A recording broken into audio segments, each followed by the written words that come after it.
அரிசி வடகத்துக்கு தேவையான பொருட்கள்: பச்சை மிளகாய், சீரகம், உப்பு, பச்சரிசி மாவு. பச்சை மிளகாயும் சீரகத்தையும் சின்ன ஜாரில் நைஸாக அரைச்சி வச்சுக்கோங்க. மாவில் உப்பு போட்டு தண்ணி ஊற்றி தோசை மாவு பதத்தில் கரைச்சி வச்சுக்கோங்க.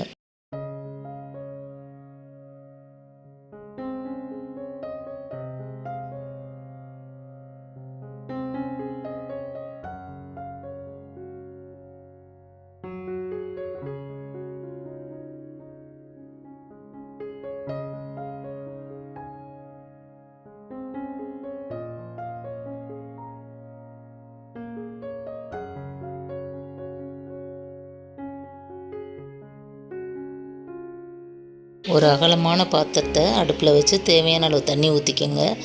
அரைச்ச விழுதை அதில் சேர்த்து கொஞ்சம் உப்பும் சேர்த்து நல்லா கொதிக்க விடுங்க. தண்ணி கொதித்தோன்னே இந்த விழுதை போடுங்க. அப்போ தான் பச்சை வாசனை போகும்.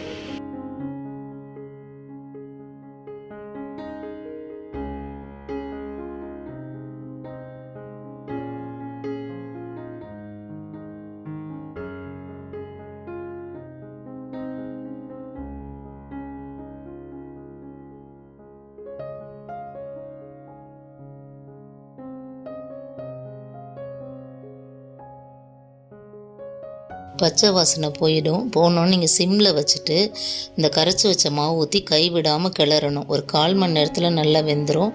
நல்லா கெட்டியானோன்னு ஆஃப் பண்ணிடுங்க. சிம்மில் வச்சே கிண்டுங்க.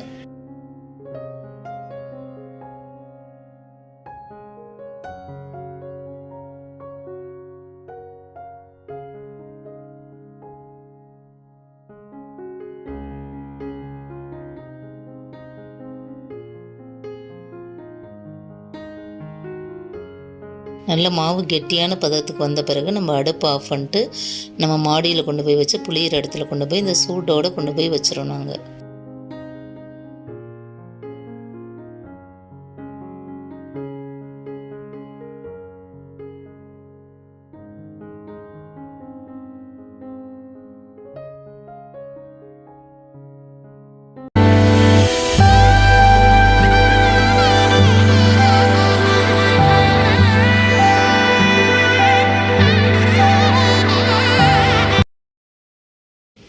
இப்போ நம்ம வச்சுருக்க சூடான பச்சரிசி மாவில் ஒரு லெமனை கட் பண்ணி நல்ல ஜூஸை புழிஞ்சிட்டு விதையெல்லாம் எடுத்துருங்க.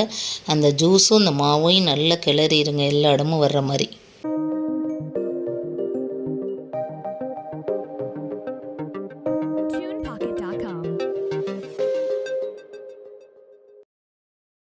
அடுத்து கடைசியாக நம்ம ஒரு முறுக்கு குழல் எடுத்து ஸ்டார் வச்சு போட்டு சூடான மாவை எடுத்து நல்லா புழிஞ்சிடணும். மாவு சூடாக இருந்தால் தான் புளிய வரும்.